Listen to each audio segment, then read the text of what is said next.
Today we're going to review the Diatone Airblade mashup with the Intrepid V2 frame and the 4K Tarsier. It can take a 4S 550 or an 850 battery. It has 3-inch props, 150mm wheelbase, and aluminum base plates to protect the frame underneath. Pretty nice. It also has dual replaceable arms, so you can hot swap those if you need to, and protector plates over top of those for a little more strength.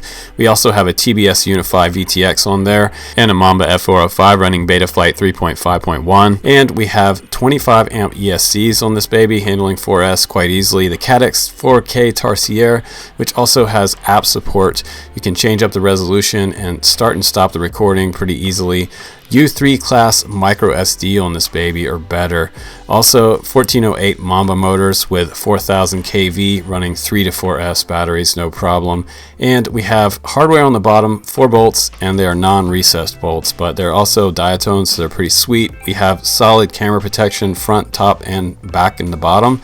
Front tilt and adjustable sliding back and forth, and you can remove that top bar to make a little more tilt. It also has a spot for an action camera, which you don't really need it, but it also has a TBF Triumph Pro on the back in your XT30 with a TPU mount, which is super nice.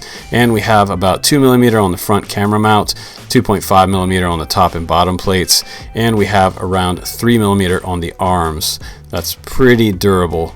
3K carbon fiber. 4S 850, it's going to get you around 4.5 minutes. Not too bad on this quad. We also have a weigh-in of about 177.5 grams without the battery on there, and with the battery it's 279.9 grams. You can get it under 250 if you want to run a 550, but I think this quad is looking pretty good and it flies incredible actually. So let's go ahead and jump into the flight footage now. Okay, so let's go ahead and get this quad up in the air and let's talk about the characteristics of this quad.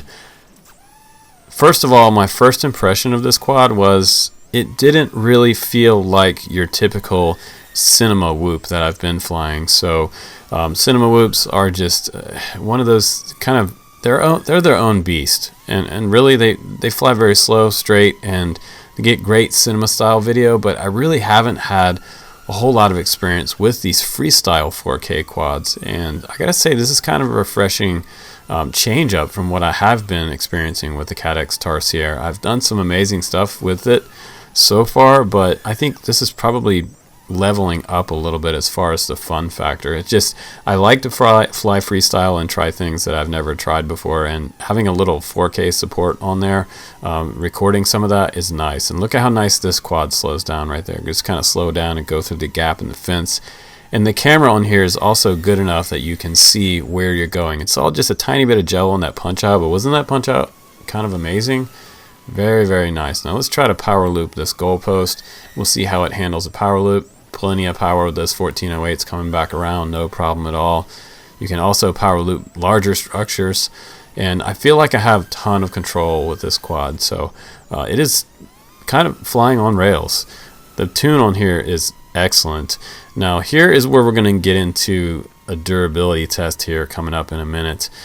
I came over to another section of the park here, and this was really impressive around the trees. Tree flipping up and over and back down, and tons of control down low. Really enjoying the way this quad feels. And then this happened. I went on the other side of the trees here, decided to boost up there, lost signal, straight down on the concrete, and this quad survived. I didn't bash a motor, I didn't even break a prop, which is kind of amazing. The battery took most of the hit, and then the arm, and then the front end of the quad. But the good news is that it's still in one piece. Didn't even break an arm. I was surprised because I thought I was going to walk over to something with a broken arm. So I have to say the durability on this little guy is pretty high. It's a little tougher than something like a 5-inch, mainly because you don't have as much mass on this quad. So it is quite light for how much power it really has. It has a great power to weight ratio. The punch out is really impressive. The power loops are also worthy, very worthy. Never had a problem with these 1408s, and I actually prefer these on a 3-inch if you want to be honest for a moment. And now let's just try to power loop these power lines. Why not? While we're at it. And back under. Plenty of control. and back over the road there. And this is a little later in the day, and this power loop ended up on the gravel. Another crash, really hard that time. And after changing out the props, now we have a new set of props on there, and I'm back to playing around with the control this quad has. Look at that. I'm able to really get in there with this quad and fly nice and tight, kind of like a micro brushless, if you will, but with a sort of a what feels like a 5-inch type motor on here. The 1408s are some of my favorites. They're very zippy. You can really get in there with that smaller quad size. This isn't really going to be, I'd say, like a multi-GP racing quad, but as far as a freestyle, look at that. And that's that camera again. It's a really nice camera, the Tarsier. You can really see what's going on. No probs flying through the power lines. And that time, I made it back around. So I'm pretty happy about that one. That's a pretty sketchy power loop with all the trees and the back around. Didn't quite make it back around that time, so we're going to bail. Pretty sketchy coming back around with those trees down low there. You got to come between the trees. So I'm really liking the way this flies. So I have to say that they initially released this on Facebook probably about a month ago, and I automatically requested it to show you guys because I really like the way it looks. Number one, I love the Airblade frames. I think it's great that they got together with Diatone top shelf components like the Mamba series motors and that F4 on board.